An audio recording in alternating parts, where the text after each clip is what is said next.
Hi, it's Steph. Welcome back to my garden. Today we have a fun project. If you've been around the channel for a couple of seasons, you might recall that we used to have some limelight standard trees planted behind these two driveway walls.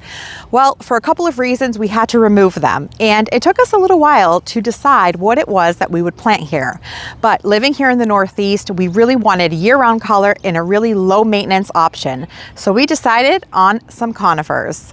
So last fall, we began preparing this area for planting, and what we did was put down some sheets of cardboard to kill off this grass. And it's been about 6 months, and it's done a really great job of killing the grass for us to plant. We played with the arrangement of these conifers. I wanted to make sure to come up with an arrangement that had different shaped conifers, different textures, as well as different colors to get the most interest. All of the conifers that we selected for this project are Iseli conifers, and I just love Iseli plants, and I've used them in my garden for years. If you're not familiar with Iseli, they're a wholesale grower of specialty conifers, trees, and plants. And if you're ever curious about Iseli plants and where to find them, you can go onto the Iseli website and use the nursery locator by putting in your zip code, and it will show you nurseries near you that carry their plants. And then all you have to do is look for this triangle tag. We're losing light quick, but I'm happy with our configuration and the planning we've done today. So over the next day or two, we'll get these all planted and then we'll give you a tour. The next day, the weather was beautiful, so we got up early to start planting. We had already worked out the placement of all of the conifers, so the next step was to dig some holes, which was no easy feat because anytime that we dig holes to plant on our property, we encounter tons of rocks, and behind these walls was no different. There were so many rocks.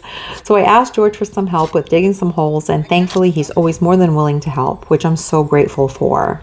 And he separated out some of the native soil into this wheelbarrow, which I mixed with some of the Coast of Maine Penobscot blend. It is a planting mix for trees, shrubs, and perennials that is comprised of some really great, rich and organic ingredients like compost, mycorrhizae, and worm castings, which are sure to give our conifers a really great start. So here George and I are working out the position of this beautiful weeping conifer.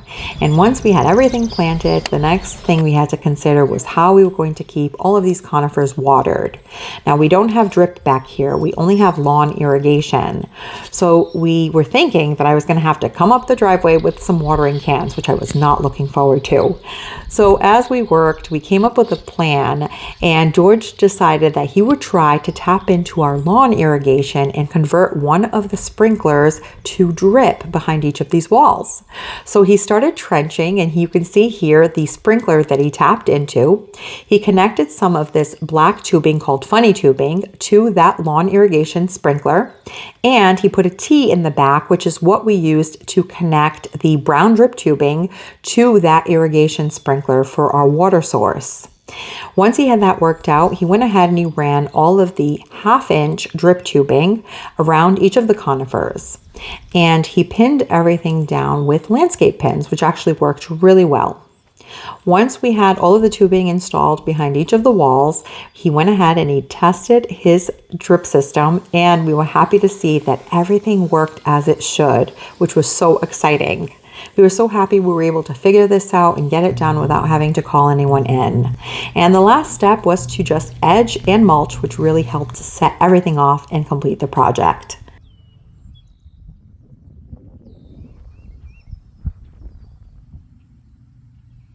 Well, it's been about 2 weeks, and we finally completed our front driveway walls project, and we really love the way that it turned out.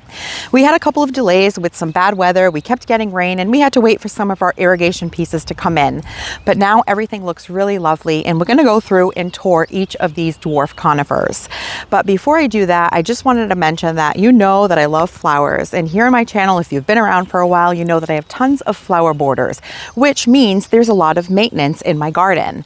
And while I love doing it, I wanted an area that I didn't have to worry about, something that would offer me year-round color through the use of colorful conifers that would require very little to no maintenance. And so that is what we did on both sides of the driveway. So let's go ahead and check out each of the varieties that we have planted here. The light conditions behind each of these walls is full sun all day long. So let me start by showing you what I have planted on this side. And I will include direct links to the Iseli website for each of these plants. So if there's anything you're interested in, description. You can click on one of those links and get all of the specs for that plant. So here in this corner, I have a whipcord arborvitae. I really love the kind of loose, wispy habit of this conifer, and it has a really beautiful deep green color. So I planted that one there in the corner. In the front, I planted a ground cover. Now this is a newer introduction by Iseli, and it's called the Motherlode Juniper. And I think this golden color creeping along the ground under the green conifers and with the black mulch will look really beautiful.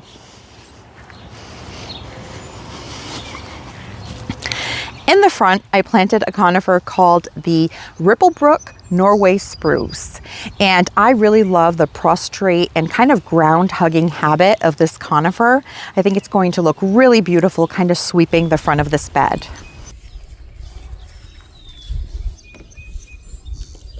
Here we have this round golden hinoki that is a ball-shaped conifer called the butterball.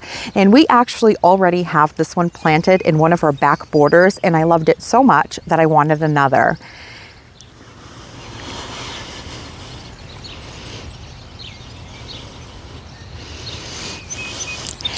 And in this corner, we planted this really beautiful blue conifer, and this is called the Lungeby's Dwarf Blue Spruce.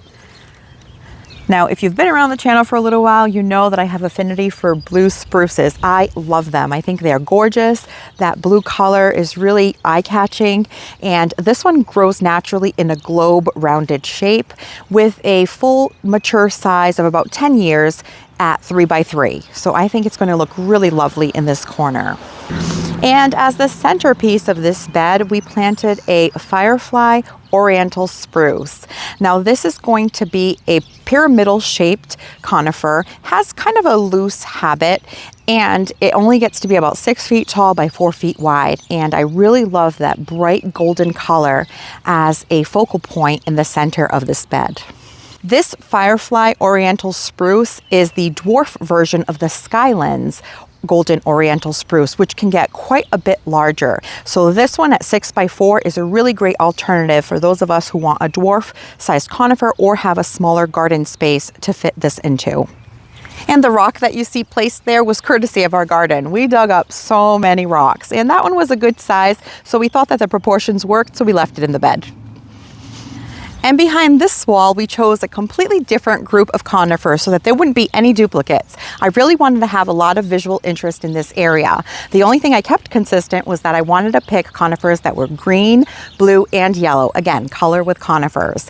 And starting in this corner, I have a blue ball Korean pine, which is offering that really beautiful blue color. It's also a ball-shaped conifer, which I think will look really lovely filling out that corner.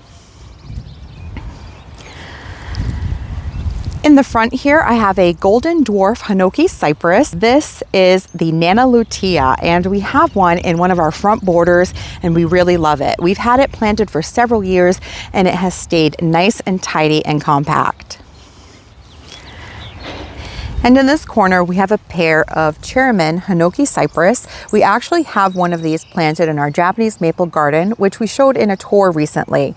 And we loved the contorted growth habit of these so much that we wanted to add a pair here behind the walls.